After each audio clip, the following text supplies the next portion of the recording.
Wednesday. I almost forgot the day. They're all kind of bleeding together. But we are on workout number 9. If you're following us on social media or checking our website, that's the workout that's going to correspond with today's coaching.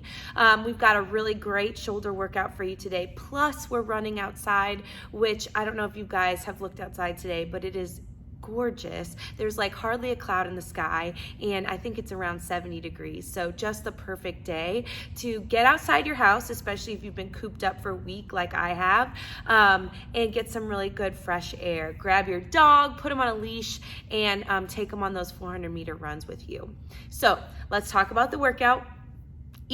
Technically it's got 2 sections. Each section has 2 rounds. So what's gonna happen, suit up your dog if you have him with you, or your kids or whoever you're with, and you're gonna go out for a 2-minute jog. So just like last week when I talked about marking the 800 for that workout, it's gonna be the same today. Again, I doubt a lot of you have 400-meter or quarter-mile marks around your neighborhood. So if you don't, take a warm-up jog. Grab your watch or a timer or something and jog out for a minute. Hit a turnaround spot and jog back. Whatever that is for you, a tree, a trash can, something that's not gonna blow away, that can be your 400-meter mark, and then come back in. If you do have a 400-meter mark, you're out for 2, back for 2, okay? When you come into the gym, to your home gym or to your garage or wherever you're at, you immediately pick up your dumbbells or whatever you're using for your equipment. And this can be a barbell, dumbbells, kettlebell, a backpack, whatever it is. And you're gonna do as many shoulder press as you can before your shoulders say, not another one, and you have to set your weights down.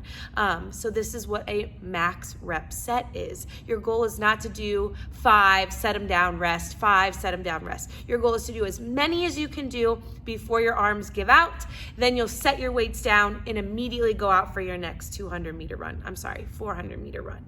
Come back in, same thing. Do as many shoulder press as you can before your shoulders say no more, set the weights down. That's 2 rounds, okay? So first section, 2 rounds. Then on your 3rd run, same thing, going out for 400, coming back, then you do as many push press as you can. So as many push press as your shoulders are physically capable of doing. Set the weight down, 1 more time, out for that run, back, and then 1 more set of push press. Okay, so the score on this workout is your total number of shoulder press and push press combined. So that's your score. So it's not for time necessarily today, it's for total reps. So you can run as fast or slow as you want on that run, and your goal is to get as many shoulder press or push press, whatever you're on, as you can. That's for the equipment version.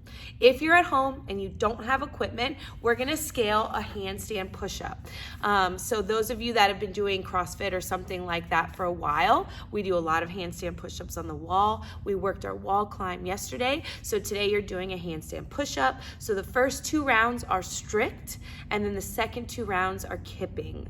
If you do not go up on the wall and you normally do an inverted push-up on a box, then we can do those, and I would just do 4 rounds of box handstand push-ups. There's not technically strict or kipping when you're on the box since you're scaling, so you're just gonna do 4 rounds total, 400-meter run, come in, as many box handstand push-ups as you can. Other ways to scale that are going to be to go ahead and just do a normal push-up. For those of you that do not have a box or do not like to get inverted or just can't, we're gonna do just a normal push-up. Those can be done elevated with a band on your arms, on your knees, on your feet, however you need. So lots of ways to scale. I say this every single day, but we can modify anything. And I say that for anyone that ever wants to come into Revel after all this craziness is over.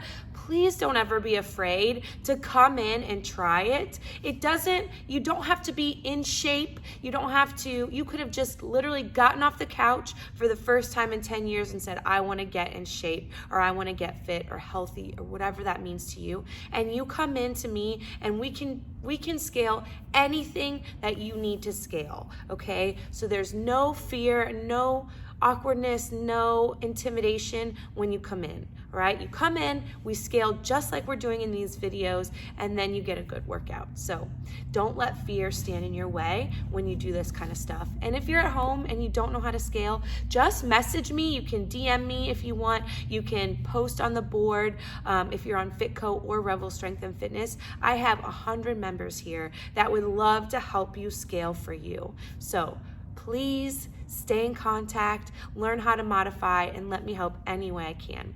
Okay, so let's get started on talking about the movements. Okay guys, first up we're going to talk about the workout with equipment.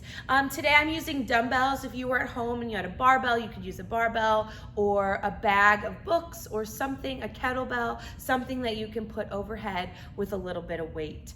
It doesn't have to be super heavy. And I actually told a couple members, you want to go a little bit lighter today because you're not going to get a great workout. Let's say if you have a super heavy weight, you're coming in from that run, you pull those dumbbells up to your shoulders and you can barely get out 2 or 3 reps because the weight is too heavy, right? Your goal is to go lighter than normal so you can get a good number of shoulder press. And your goal here is anywhere between 10 and 100, something that you can get a decent amount of weights. Set the weights down, run back out. So again, if you're going too heavy, you're not gonna get as good of a workout.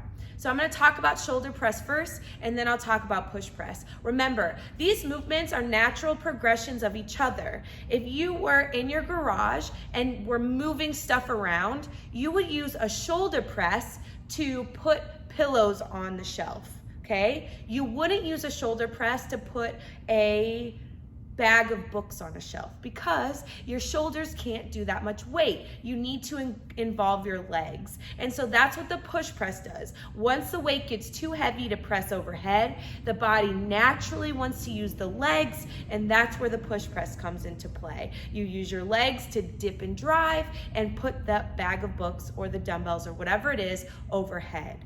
And then from there, we're not doing these today, but you would use a push jerk and then a split jerk. So the press is always a natural progression of each other. So we're gonna start with the shoulder press, okay? Couple things. On a shoulder press, like I said, there's no lower body movement, okay? There's no little dips, there's no little drives, your hips aren't doing anything. You wanna completely lock out those legs. So right now, I want you to squeeze the legs, squeeze the quads, and try to bend the knees.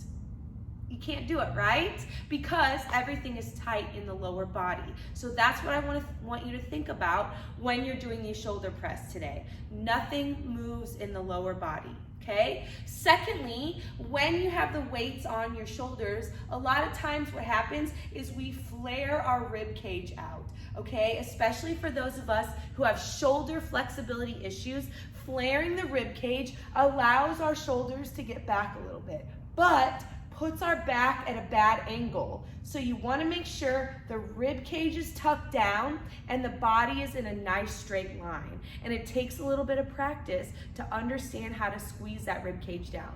Yesterday when we talked about the hollow body, that's a perfect way to practice control of that rib cage, okay? So when you're overhead and when you're on your shoulders, rib cage is tucked.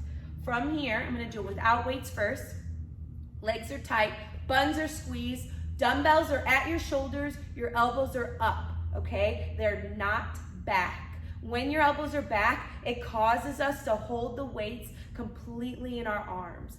We want the body to carry the weight as long as possible. So the elbows are gonna be up so the dumbbells can sit on the shoulders. Your palms are gonna be facing each other. So I know shoulder press can be done this way, but it flares our elbows, puts our shoulders in an internally rotated position, which is not what I want, okay? So elbows are in, palms are together, chest is tall. When we go into the shoulder press, tight here, rib cage tucked, you're gonna press and you're gonna make sure that dumbbell is directly over the skeleton. So all of my joints are in line right here. Wrist, elbow, shoulder, hip, and ankle. This is where I'm the strongest. You don't wanna finish your dumbbell out here. God forbid you don't want it to be too far back either. So that dumbbell is straight in line. Just like I talked about last week, one of my cues I use is bicep to the ear. You also want to make sure you're not wide, okay? When you're wide with any sort of weight, it's going to pull on your shoulder and put you in a compromised position. So biceps to the ears, everything is stacked over your body, okay? So when I use these dumbbells, again, dumbbells are going to be on my shoulders. Everything in my lower body is tight. I'm pressing up to the sky and back down. Everything is nice and stacked. My biceps are to the ears, okay? And I'm getting no lower body help, okay? So that's the shoulder press. You want to make sure that you do as many as you can. Try not to sandbag. I say that to my members a lot. What that means is you only do a few and tell yourself, oh, that's probably enough. Your goal is to do so many that on your last one, you can barely get them up and then you set them down, okay? So you go to full fatigue. Next, we're gonna talk about the push press. Now we get to use our lower body. However, you wanna make sure that you're not going to your toes and the dip. So without weights, a push press is gonna look like this. My butt and hips are gonna go back. My chest is gonna stay tall, and I'm gonna drive using my legs, squeezing my knees back, firing my hips forward to jump the weight overhead through my heels, not my toes. What I don't wanna see is a muted hip function, okay? What that means is your knees are bending and doing the work here, okay? Your knees are not strong. Your hips and glutes are. Rely on those on the push press to get the weight up. So it's not a knee movement, it's a hip movement. So I always cue people, butt back, stay on your heels.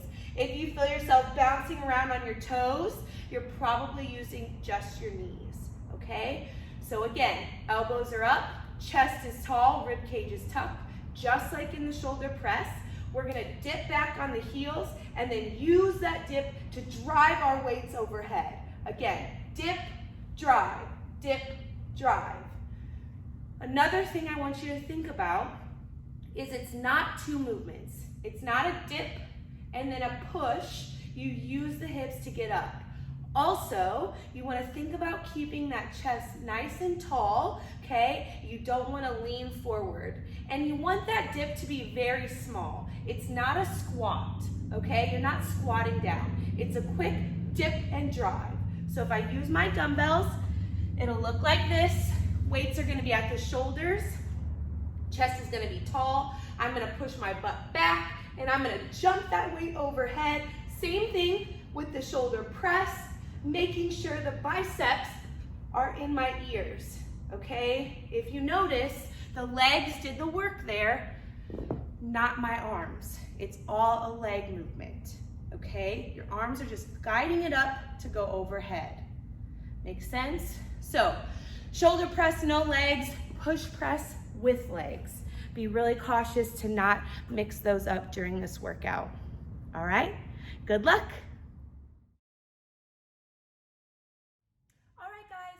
Next, we're going to go into the handstand push-up. I'm going to talk about the strict and kipping handstand push-up on the wall first, and then I'll take you over there and talk about how to scale this on a box or on a bench or your ottoman or however you need to scale at home, okay? So a couple things before I get upside down and try to yell, which I'm sure will not be easy.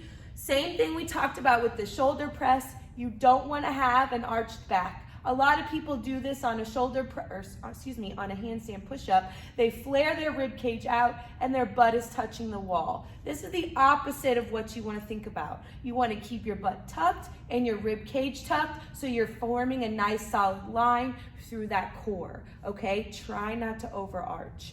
Secondly, especially when you're doing strict, you want to think about driving through the hands, okay? Keeping that arch down and really being strong in the shoulders. You don't want to rest on your head.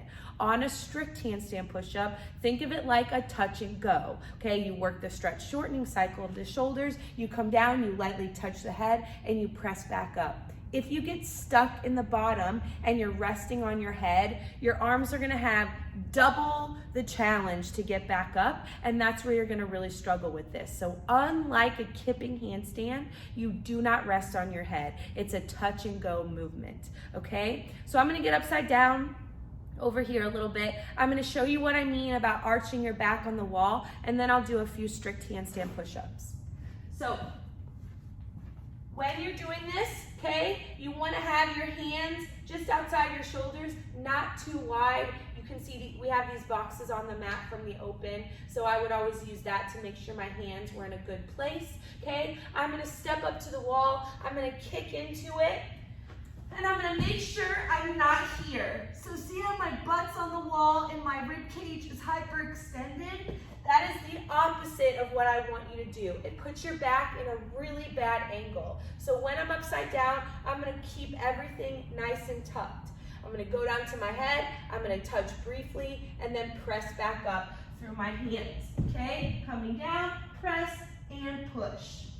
Keeping my lower body off the wall as much as I can, right? Your goal is not to be leaning against the wall. So that's the strict handstand push-up. The kipping is going to involve the legs, just like we did with the push press over there with the dumbbells. Now when we use the legs, okay, same thing. We want to think about tucking our knees to our chest and using our hips. So many times in a kipping handstand push-up, if you're new to this, I see a lot of legs coming here and kicking, okay? That's a knee movement. It's not a hip movement. When we curl down for a kip, we want to think about pulling our knees to our chest so our hips are doing the work, not our knees. And I'll show you the difference when I'm upside down. So that's a really important thing. If you're struggling with kipping handstands, notice if you're just pulling your knees down or if you're coming all the way down to your chest. Okay, so I'm gonna go upside down and I'm gonna show you two full ones, and then I'll show you the knee ones that I'm talking about. Unlike the strict, you're actually gonna rest on your head. You're not gonna try to kip mid-push, okay? If you notice, I'm gonna come down, I'm gonna rest on my head, and then I will kick my legs, pushing equally with my arms. So it's gonna look like this. I'm gonna kick up, okay? I'm gonna come down to my head, I'm gonna tuck my knees to my chest, and I'm gonna kick all the way up. Coming down, tuck my knees to my chest, and kick all the way up. What I don't wanna do, like I was talking about, is this, okay? Your legs don't have any power when your knees are doing the work. It has to come from your hips. So that's why I say, especially if you're just starting out, to really focus on tucking the knees to the chest and being powerful with the hips on that handstand, okay? Let me know if you have questions on that. It's a fairly technical gymnastics movement, so I can help you any way I can. All right, guys, last but not least, we're gonna talk about how to scale the handstand push-up on a box or a bench or an ottoman, whatever you have at home. As you're starting out, I'm gonna show you from your feet, but I'll also give you an option to go from your knees. If you're on a really hard surface, put something soft under those knees. This bench is padded, so I'll be okay. Also, make sure you have something soft under your head. If you're going to a hardwood floor or a concrete floor or something, grab a towel or a mat or something to put on your head. You always want to protect your head and neck. I always say protect the moneymaker, right? So in this inverted push-up, or handstand push-up, I should say, you're going to be as inverted as you can. So if you're a little bit more advanced, your hands are going to be as close to the bench as you can be. If you're just starting out, your hands are going to be a little bit further away, and you're going to be less inverted. It's going to make the movement a little bit easier. So I'm going to show you what both look like now and how to make it harder, how to make it easier, so you have lots of ways to scale. So I'll come to the bench. I'll do the first one on my knees so you can see what that's gonna look like if you need to scale this, okay? So I'm gonna be on my knees. My butt's gonna be high in the air. My hands are gonna be a little bit wider than my shoulders. I'm gonna tuck my head. I'm gonna come down to the floor and then press back up. Okay, the further you come out, the easier that's gonna be. Tuck my head, coming down to the head, pressing back up. If you're a little bit more advanced, you can come onto the toes. You're gonna be as inverted as you can. Notice I'm forming like a 90-degree angle, okay? I'm gonna come down to my head and I'm gonna press back up. Again, tuck my head down and press. If you needed to, you could always go further out, just like we did from the knees. So closer to the bench, the harder from your toes, makes it more challenging as well. So this can be as hard or as easy as you want it to be. If you need to scale further from here, like I said, you're gonna be just on a regular push-up today, which is still a great workout. And remember, if you're doing these today, make sure all 4 rounds are the same. So you won't have to worry about strict or kipping. Everything on the bench is strict. You don't kip on the bench. That's an advanced gymnastics movement. So make sure all 4 rounds are the same. Same thing for push-ups on the ground. If you wanted to, you could do the first 2 rounds from your feet and then the second 2 rounds from your knees or with an assisted device if you needed to scale that down a little bit. So feel free to modify however you want. If you have any questions, let me know. Make sure to put those scores online. Let's see what everybody gets today. I'm really excited. Good luck.